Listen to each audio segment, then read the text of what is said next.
বলেছিলাম বাবা তোমাকে আবার অপমান করবে। এটা অপমান না, এটা প্রতিশোধ। আমরা পুলিশ দিয়ে ধরিয়ে দিয়েছিলাম, সেই জন্য প্রতিশোধ নিল।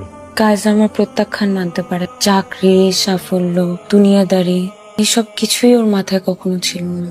একদিন সব পাল্টে যায় কাইজার, পাল্টে গেল আমার জীবন।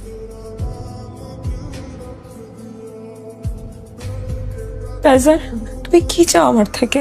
আমার জীবনটাকে তুমি তছনছ করে দিতে চাও?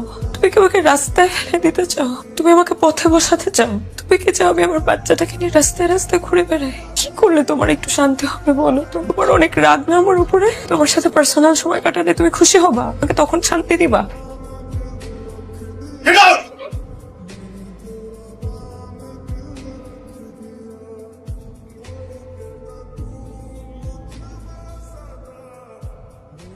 মিসেস ফাহিম, আমি খুবই দুঃখিত আপনাকে এমন একটা জায়গায় ডেকেছি। আসলে যে বিষয়ে আপনার সাথে কথা বলবো আপনার জন্য খুব সম্মানজনক না, তাই অফিসের সবার সামনে বলতে চাইনি। আপনি বেশ কয়েকবার অফিসে এসেছেন আমার সাথে কথা বলার জন্য, কিন্তু আমি আপনাকে সময় দেইনি। আপনি নিশ্চয়ই ভেবে নিয়েছেন এর পিছনে ব্যক্তিগত কোনো কারণ আছে। আমি বা আমার কোম্পানি আমরা প্রফেশনাল কথা বলতে চাচ্ছিলাম। এখানে আপনার হাজবেন্ডের করা সব ফ্রডের ডিটেলস আছে। সচেতন মানুষ হিসেবে পুরোটা দেখে আমাদের বলবেন একবার সাথে আমাদের কি করা উচিত। তোমার যেটা ভালো মনে হয় তুমি করো, আমার তোমাকে বলার কিছু নেই। মিসেস ফাহিম, আমরা অবিবেচক নই। আপনার পরিবারের বিষয়টা আমরা ভেবেছি, আপনার সন্তানের বিষয়েও ভেবেছি।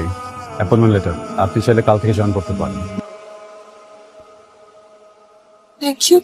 ওয়েলকাম। কাইজার, আমাকে কি একবার নাম ধরে ডাকবেন?